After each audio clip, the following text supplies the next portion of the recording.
Alright, so here's another example of how the pandemic lockdown was making me just completely lose my sanity. So I was sitting around on my computer one day when BAM! A reminder comes up for a first lecture of a subject that I still didn't watch, despite it being like halfway through the block. Anyway, I couldn't really keep putting it off for much longer, so I made some tea, I put on my headphones, and this is an accurate representation of what happened next. Welcome to the first Bullshitonomics lecture. Today, we'll be talking about bullshitonomics. The topics discussed in this lecture are economics and bullshit. And you see, the problem wasn't that the lecturer was talking slowly. No. If that was the problem, then I could have just done what I usually do. Just put it on 1.5 times x speed, and there you go. That's all you need to do, right? No, the problem was that the guy was taking super long pauses between sentences. Like, the joke of falling asleep at the lecture doesn't even apply anymore. You could have just easily caught up on the lost sleep in the pauses between the sentences.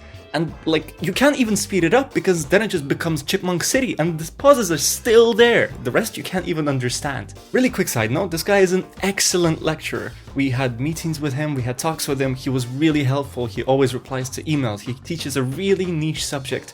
But my god, I think he was just trying to make some space when recording those lectures because man, they are long. So what the hell do you do when you have a modern problem that requires an even more modern solution? That's right, Python. I drank way too much coffee and decided it was a great idea to code a little script that cuts out all of the empty spaces out of the videos and shortens the amount of time that I need to watch them. So I started coding. Alright.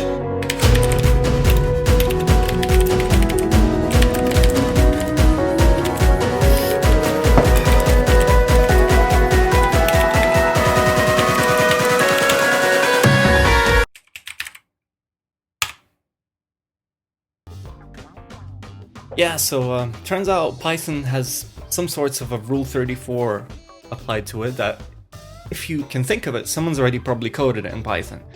So I found this great library that basically takes an input video and cuts out all of the empty space, except that it's meant to jump cut videos like I'm recording right now for people who are too lazy. But I just put my lecture into it, and it kind of worked.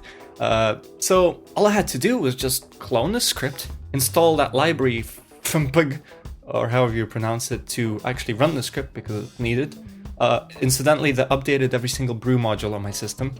And then you need to plug in a super duper long command into terminal, press run, wait for like an hour, and there you go. And guess what? This cut the lectures in freaking half. Half of the time of the lecture was spent on this dead empty space of nobody saying anything and the professor not talking. Lectures that were 55 minutes became like 20 minutes. Lectures that were 2 hours became 55 minutes. I saved like half of the time that I would have watched them. And by the way, they become very palatable after that one. Before them, you couldn't watch them because you forgot what the last fucking sentence was. But now you can actually watch them because it's a nice, very good pace. So you see, this is the point of the video where I try to do some Michael Reeves thing and I just, write an NLP app that processes all the lectures and saves all the info into Notion. That's actually a very good idea. I should really start writing these down. Nope, if I do that, I will probably never finish this video. I procrastinated on it for so long that the pandemic is basically almost done. So yeah, this tells you a lot about who I am. Anyway, and I don't really know how to end this either. I think it's a good idea for you to learn Python. I'll put the links to the library down below. Maybe it gives you some ideas. Go give it a shot. I think Python's really simple to start using. There's a bunch of code online that you straight up copy and paste, and you'll have it running in no time. And the syntax is very easy, so go for it. And if you made this far, thank you for watching. I'd really appreciate it if you give me some more feedback down below on how to make my videos better, because I think they're stupid. I'm just trying to become better at what I do. And yeah, have a great day. See you later.